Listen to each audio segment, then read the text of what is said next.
जलवायु परिवर्तन कृषि के लिए एक गंभीर चुनौती बन चुका है। भारत में जलवायु परिवर्तन का असर कृषि क्षेत्र पर ही नहीं दिखाई दे रहा, बल्कि इसका असर पशुओं पर भी दिख रहा है। मौसम की अस्थिरता की वजह से पशुओं के दूध उत्पादन पर भी इसका असर पड़ रहा है।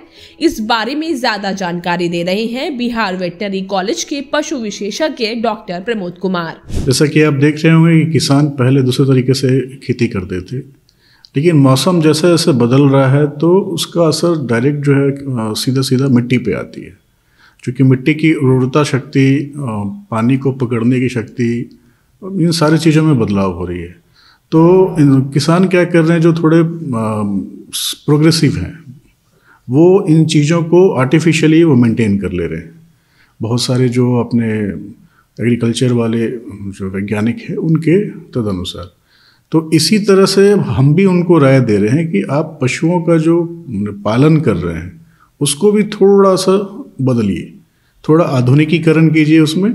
और उसके साथ साथ ये ज़रूरी है कि जो फसल आपको नवंबर में मिलता था, क्या वो फसल अब नवंबर में मिल रहा है? अगर आप देखिएगा तो नहीं।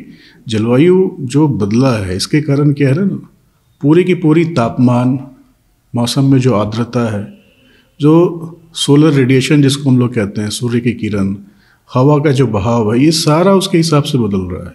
तो इसलिए इसका सीधा सीधा जो असर है वो मिट्टी पे आ रही है, जिसके कारण पौधे के बढ़पन में आगे पीछे हो रहा है, समय थोड़ा बदल रहा है। और ठीक इसी का असर जानवरों पे भी हो रहा है।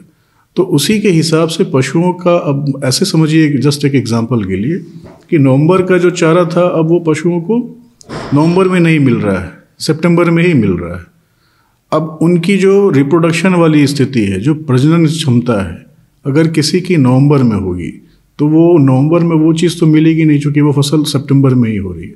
तो इस तरह से पशुओं का भी मतलब वृद्धि, जो उनकी विकास है, उसमें असर पड़ रहा है। ये कहीं ना कहीं सीधा सीधा पूरी की पूरी माहौल चेंज हो रही है, एकदम पूरा माहौल बदल रहा है। जो गर्माहट पहले हम लोग लेते थे 3-4 महीने की, अब वो गर्माहट मान के चलिए जो गर्मी हो गई वो 8 महीने जैसे ही हो गई, खासकर अपने प्रांत में। तो उससे सीधा सीधा समझ सकते हैं कि मौसम का इतना जब असर नॉर्मल इंसानों पे पड़ रहा है, तो इसका असर जो नहीं बोल सकते हैं, पशुधन हो गए या फिर पेड़ पौधे हो गए, उन पे कितना होगा। तो इस पे हमें ध्यान देने की ज़रूरत है। क्या कुछ ऐसा रहा जो पशुपालकों को सोचना होगा उसके बारे में, या क्या कुछ वो महसूस अपने पशुओं में देखें जिससे ये लगे कि नहीं, कुछ इसके शरीर में या कुछ चीज़ों पे बदलाव हो रहा है, तो कहीं ना कहीं जलवायु परिवर्तन का ही माना जा सकता है? हाँ बिल्कुल। देखिए, मेन हम या जो भी पशुपालक हैं वो पशुओं को क्यों पालते हैं? उनसे कुछ प्रोडक्शन, जिसको हम लोग कहते हैं ना, उपयोगिता लेने के लिए या फिर प्रजनन के लिए।